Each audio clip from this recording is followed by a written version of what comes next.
This episode of the Italian Wine Podcast is brought to you by the new book Sangiovese, Lambrusco and Other Vine Stories. Researchers Attilio Scienza and Serena Imazio explore the origin and ancestry of European grape varieties in a tale of migration, conquest, exploration, and cross-cultural exchange. Hardback available on Amazon in Europe. Kindle version available worldwide. Find out more at ItalianWinebook.com. Italian Wine Podcast. Chin Chin with Italian wine people.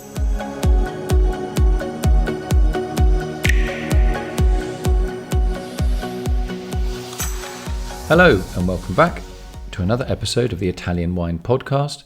In this podcast we will continue our chat with Professor Scienza, Vinitaly International Academy Chief Scientist, on Malvasie. Now, this is the English language translation of the original podcast recorded with Professor Scienza in Italian. Now remember, on our website you will find both the Italian and English language transcripts of this episode. Now in this second part of our discussion regarding Malvasie, we will focus on a wonderful story regarding the Malvasie di Candia variety, Leonardo da Vinci, the famous Italian Renaissance man, and his vineyard in Milan. Thanks, Attilio, and welcome back. Now, we've learned some surprises about Malvasie di Candia aromatica relatively recently. Can you tell us the story of the researchers and their discovery or discoveries?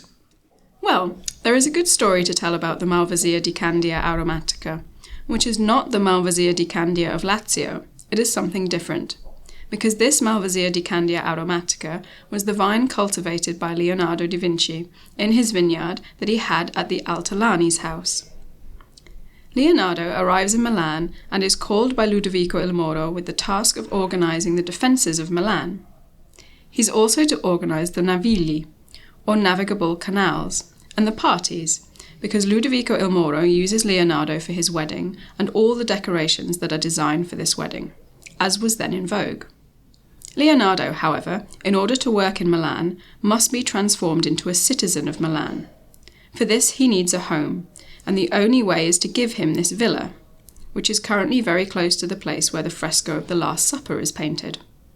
And this villa has space inside, as was the medieval custom, where one would keep a lawn, or a vegetable garden, or a vineyard. The vineyard, within this particular villa, remained until 1943, when it was destroyed by an American bombardment. Fortunately, this vineyard, or what remains of this vineyard, though buried with the materials from the demolition of the houses after the bombing, has roots that remain vital. They remain vital, therefore, until our time. In 2013, the University of Milan was commissioned to rebuild Leonardo's vineyard, so we began to dig, following the drawing that Leonardo had made of his vineyard. And we found, at last, that stumps remained, these vines that were ungrafted, and of course the roots. They extracted DNA from these roots using molecular archaeology, and by comparing the microsatellite profile of these roots against the databases, this unknown specimen was placed near the Malvasie di Candia, which is still cultivated in Piacenza, Malvasie di Candia aromatica.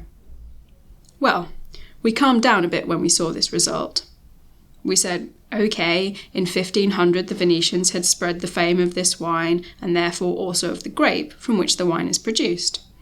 And then, around 1501, Leonardo frequented areas towards Mantua and Venice, so it made sense that he had absorbed this Malvasia culture. But the most curious thing is that when we had started to compare the profile of this so-called unknown grape variety with that of Malvasia aromatica in a cluster, we saw that this unknown specimen always ended up not closely related to familiar Oriental Malvasias.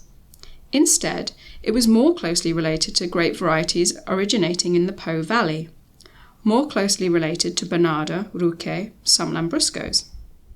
This new information contradicted our hypothesis, that we were dealing with a Malvasia of Greek origin, and what helped us was also the reconstruction of the origin of the Altolani family.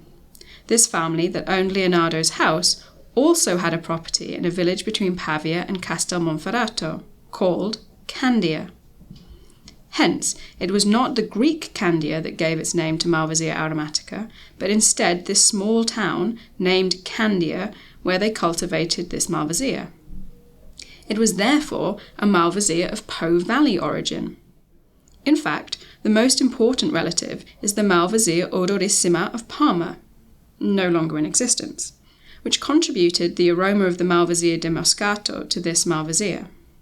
So we have confirmed a Po Valley origin for our Malvasia, a very original Malvasia. It can make very aromatic wines. Sometimes it is sweet, other times it is dry. Very often it is vinified in autoclave, producing a sparkling wine.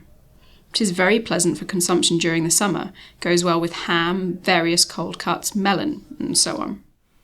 I heard a rumour you appeared as a character in a novel published around the time of the 2015 Milan Expo. Care to share?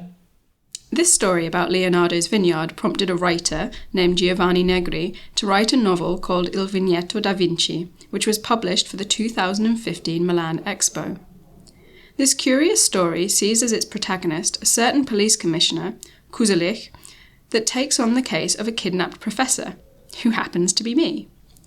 It would seem this professor was kidnapped because, as our commissioner believes, there is interest in reconstructing the Da Vinci vineyard to make a very expensive wine.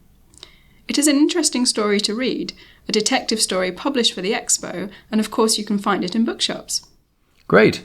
I hope they find you in the novel and that there's a happy ending.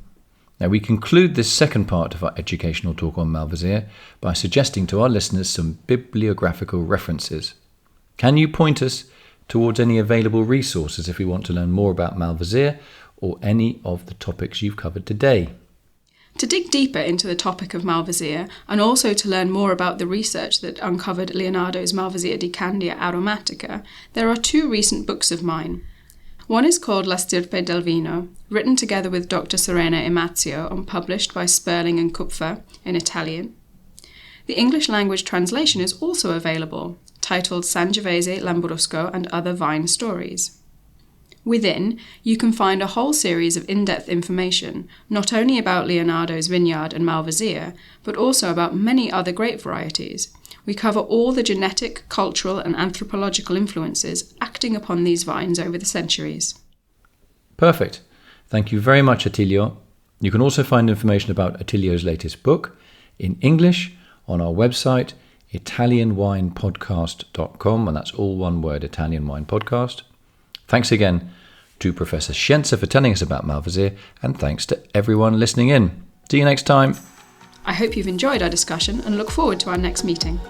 Listen to all of our pods on SoundCloud, iTunes, Spotify, Himalaya FM, and on ItalianWinePodcast.com. Don't forget to send your tweets to @ItaWinePodcast.